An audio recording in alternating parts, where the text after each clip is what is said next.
ఈ ధనుసు రాశి వారికి ఫిబ్రవరి నెలలో గోచార ఫలం ఎలా ఉంటాయి? గ్రహానుకూలత చాలా బాగున్నాయి చెప్పవచ్చు. పంచమంలో గురు యొక్క అనుకూలత చాలా బాగా ఉంది. ఈ నెలంతా వీరికి అన్ని రకాల వృత్తుల వారికి ధనాదాయం బాగుంటుంది. ఉద్యోగస్తులకు మంచిగా అధికారుల నుంచి మన్ననత లభిస్తాయి. సంతానం అభివృద్ధిలోకి వస్తుంది.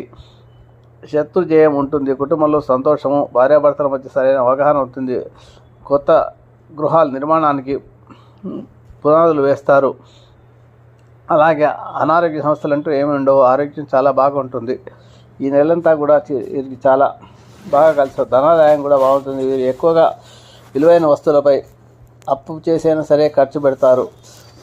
వీరికి భూ సంబంధమైన విషయంలో లాభం వచ్చే అవకాశాలు ఎక్కువగా ఉంటాయి.